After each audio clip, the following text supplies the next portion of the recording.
What's up, everybody? Welcome to the channel. This is HPN Weekly, where I share my thoughts and opinions on a barrage of topics. And ladies and gentlemen, I have a topic for you today: comic books. Now, I know some of you thinking comic books. Did he just say comic books? Yes, I said comic books. I want to really talk about today why I got into comic books, how I got into comic books, why I got into comic books. So at the beginning of the timeline, you got to go way back to the 90s.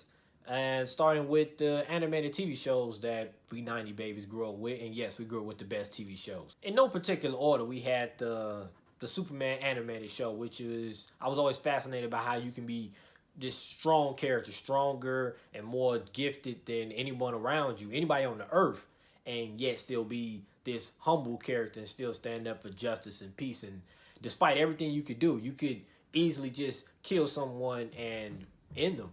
But instead, you decide to take them to jail and try to rehabilitate them. Sorry.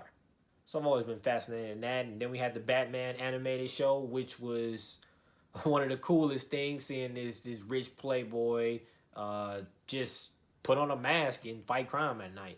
And I thought that was cool. And then you had the Mutants with the 90s X-Men show. And what was really great about this show is you always had somebody that you could relate to. There was always a character because the roster was so big. Whether it's Nightcrawler with his image problems or his faith. You had Professor X, whose job was to nurture and develop these characters, or really this team who is essentially young adults or really kids. And I always thought that was a cool dynamic, especially with his powers, where you could just tell anybody what to do, but you don't. You try to convince them. I always thought that was cool. And then you had Wolverine, who was just this cool loner, but he was strong. He could take care of himself. But at the same time, he's a bit snarky. I mean, find a more interesting character than Wolverine on that 90s X-Men show back then. I dare you. He was one of the coolest guys that you ever seen. Then you had the Spider-Man animated TV series, which has one of the best openings I can remember from back then. That little theme song. Oh, sorry. You jump forward a couple years and my interest really started to peak with me attending Borders. For those of you that are too young to remember Borders or don't know what Borders is, it's basically Barnes & Noble before it was Barnes & Noble. It was a great big store, had the big borders on the front and red, and it was just awesome. Really, you could go in. I used to go in all the time, and I would read books the same way you do Barnes & Noble. And unfortunately, it closed down, so that was a bummer, but the show must go on. So we jump ahead a little bit, and I've been reading comic books here and there, and you know, it still piques my interest, but I never really got off into it. Up until this point, I hadn't really been going to Barnes & Noble like I was Borders. It just felt like a different atmosphere. I couldn't really sit and just chill. At least that was my belief at that time. And that all changed one day when I was working at Target, actually, and I had got off. And I was waiting for my girlfriend to get off work. I'm looking through the books and trying to find something. Partially trying to find something, partially trying to kill some time. When I come across the comic book section, I'm like, huh.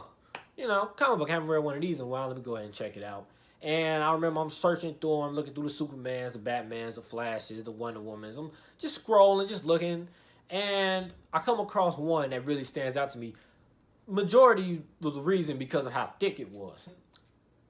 And it was Planet Hulk. For those of you that do not know, the Planet Hulk story it's a story about the Hulk. It's one of the best Hulk stories for starters. But it's a story about the Hulk being sent off to a different planet by the comic book version of the Illuminati, which consists of Tony Stark, Black Panther, Black Bolt, Professor X, and Doctor Strange, and Namor Submariner?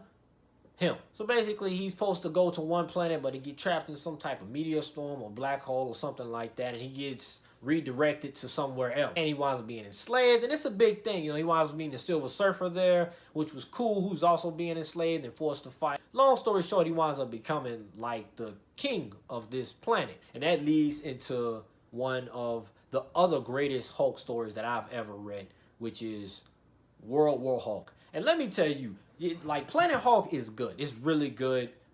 It's one of the best stories. But World War Hulk, I was just reading that story and I was flipping page to page because it was so much just awesomeness in one comic. The cool thing about comic books is everything can be inclusive. So you'll read a Spider-Man comic, you're like, oh, I like Spider-Man. Then you'll pick something else up, just a random thing, but it's Spider-Man again, so you pick it up. It turns out it's an Avengers comic book, but Spider-Man's just in it. So now you get to see him interact with all these other characters. It just leads to so much. It goes down so many rabbit holes because you're always trying to find out more information.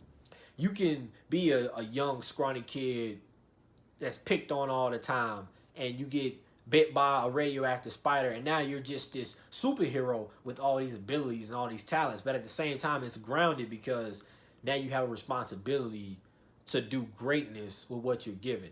And I don't know, that's always something that I really loved about comic books, and it's something that allows me to live through them, because unfortunately we are constrained by physics and things of this nature. So I can't jump from building to building. I can't stop bullets with my hand, or, you know, use my mind to move things across the room as much as I wish I could.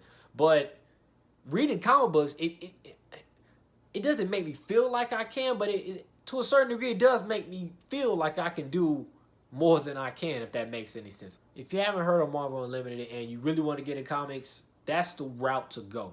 It's like $8.99 a month or something like that, but you literally get access to hundreds, really like thousands of comic books. With that all being said, because I could ramble on about comic books for quite some time, thanks for watching the video. Please leave a like, a comment down below. Subscribe to the channel so you can instantly be updated as soon as I upload a video. I'm trying to do a lot more now that I got my studio finally set up in a more organized fashion. It's going to be a lot more comic book talk. I'm going to stick with the sports talk. And I got a couple other ideas too. So please come through. Thanks again. I'm out.